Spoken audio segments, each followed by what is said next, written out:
¿Qué tal? Mi nombre es Juan Carlos Luis Ángeles. Soy estudiante del cuarto semestre de la licenciatura en Psicología a Distancia por la Facultad de Estudios Superiores Iztacala. En esta ocasión les vengo a presentar el tema de educación inclusiva. En lo general, la educación no ha sido la misma que conocemos en la actualidad. De manera particular, lo conocido como educación especial no es la excepción, pues ha experimentado procesos constantes de transformación desde sus orígenes. Es así como hablar de necesidades educativas especiales ya no es un tema tan cerrado a suponer la atención a personas con discapacidades, sino se amplía a la atención de la diversidad. González nos menciona que atender la diversidad no es tomar medidas especiales para las personas con necesidades educativas especiales, sino se trata de adoptar un modelo curricular que garantice la igualdad de oportunidades para que los estudiantes aprendan en su diversidad. En este momento vemos un diagrama adaptado o retomado de González, donde nos muestra el camino de la segregación hacia la inclusión. Es aquí donde vemos algunos tópicos que vamos a ir desarrollando en la presentación. Tenemos los antecedentes y las primeras experiencias.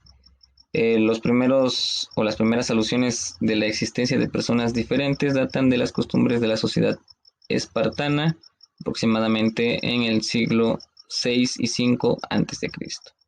Tenemos también que para Hipócrates, Galeano sitúan la génesis de la conducta anormal en los mismos procesos físicos del cuerpo y no fuera de él. Otro dato importante es que durante la Edad Media se comprende de manera más amplia el retraso mental, aunque se continúa con con muchas limitaciones. Surgen ideas y actitudes caritativas, surgiendo casos aislados de atención y de beneficencia.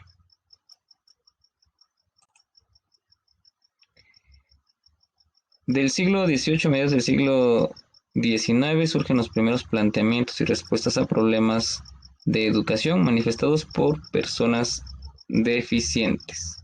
Los déficits sensoriales son los primeros en recibir atención educativa, principalmente por órdenes eclesiásticas.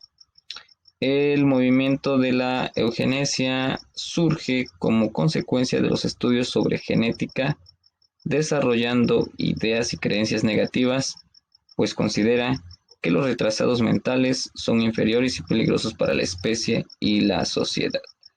Dentro de los avances importantes tenemos la clasificación de la alienación, la normalidad, la diferenciación de enfermedades mentales con otras alteraciones, así como la propuesta de intervenciones, y también se destaca el término idiota. Tenemos que hablar también cómo se parte de la atención médica para llegar a la atención psicopedagógica. A esta época se le llama época de la institucionalización o también época de la atención médico-pedagógica. En este caso tenemos que los médicos manifiestan que la educación es necesaria para complementar los tratamientos médicos patológicos. Los mismos médicos que provenían de los asilos de alienados demandan la creación o apertura de instituciones médico-pedagógicas para atender a dichas personas segregadas. Los términos de pedagogía terapéutica, pedagogía correctiva, pedagogía especial surgen en este contexto y los modelos subyacentes son el médico, el psicométrico, el conductista y el cognitivo. Tenemos entonces la época de la normalización o el cuestionamiento de la atención segregada. Surge a partir de la década de los 60 y de los 70, cuando se pone en tela de juicio la efectividad de la institucionalización. Surge pues esta época de normalización como un intento de buscar soluciones a la situación de segregación que padecían las personas con déficit. En 1950 surge la NARC como un instrumento para influir en el marco legislativo y buscar lo que mejor respondiera a los intereses de los niños deficientes. En 1957, la Asamblea General de las Naciones Unidas especifica en su artículo quinto que el niño deficiente físico, mental o social debe recibir el tratamiento, la educación y los cuidados especiales que necesite su estado o condición. Respecto a la integración social y escolar, tenemos que del principio de normalización se deriva el principio de integración escolar, el cual es prestar servicios a las personas con deficiencias en edad escolar.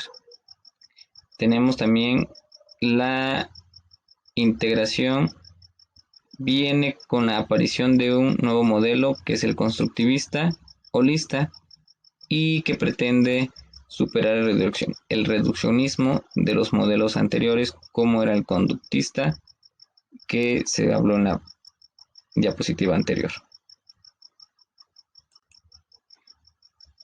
De la educación especial a las necesidades educativas especiales. A partir de los años 60 y 70 se produce un cambio profundo en las concepciones básicas tradicionales sobre la educación especial. Una concepción distinta de los trastornos del desarrollo y de los déficits, en el sentido de que estos dejan de analizarse como fenómeno autónomo propio del alumno exclusivamente. A continuación, les voy a presentar un esquema retomado de González, donde nos muestra el concepto de necesidades educativas especiales de manera más gráfica. Se configura en torno a las dimensiones de carácter interactivo y relativo. El interactivo consiste en las características personales, estructura de la escuela, contexto social y familiar, y a la relatividad por los niveles de aprendizaje, recursos y política educativa. Este nuevo concepto implica un carácter normalizador, nuevos recursos educativos, mayor implicación de la escuela como institución, nuevas estructuras organizativas, nuevos canales de intercomunicación, reprofesionalización del docente, nuevos enfoques metodológicos y un modelo curricular abierto y flexible. Llegamos a lo mejor a lo que podemos considerar nuestro tema principal, que es la inclusión social y educativa. Lo que los niños con necesidades especiales requieren no es algo tan diferente a lo que otros niños, sino simplemente lo que todos los niños necesitan: un mejor currículum desarrollado a través de una más variada e ilustrada pedagogía. Esta inclusión tiene sus orígenes en los movimientos de integración escolar, el REI, un movimiento que surge en Estados Unidos con el objetivo de incluir a los niños con algún tipo de discapacidad a las escuelas ordinarias. La escuela inclusiva quiere superar las barreras que han impuesto los límites tradicionales del conocimiento en educación especial, incluyendo nuevas perspectivas provenientes de la sociología, la teoría política, el análisis organizativo. Tenemos también la finalidad de las escuelas inclusivas, se centra en crear sistemas educativos que permitan ofrecer respuestas a las necesidades de todos los alumnos, y el estar incluido en su comunidad y ser valorado por ello tiene a la larga más importancia para los sujetos que los logros académicos. Continuamos hablando de inclusión. La propuesta es que, sin excepciones, todos los niños deben estar escolarizados en las aulas regulares y recibir en ellas una educación eficaz.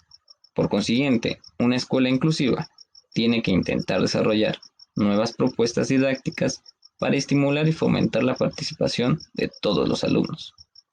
La educación inclusiva se opone a cualquier forma de segregación, a cualquier argumento que justifique la separación en el ejercicio de los derechos a la educación. Ahora bien, todos se benefician de que las escuelas inclusivas se centren en desarrollar escuelas comunitarias de apoyo para todos los alumnos, más que en solucionar categorías de estudio. De esta manera, la educación es sensible y responde a las diferencias individuales de cada miembro de la escuela. Tenemos, entonces, de manera gráfica, también de un diagrama tomado de González, el proceso de la inclusión social y de las dimensiones de la educación inclusiva, los principales es reestructurar la escuela.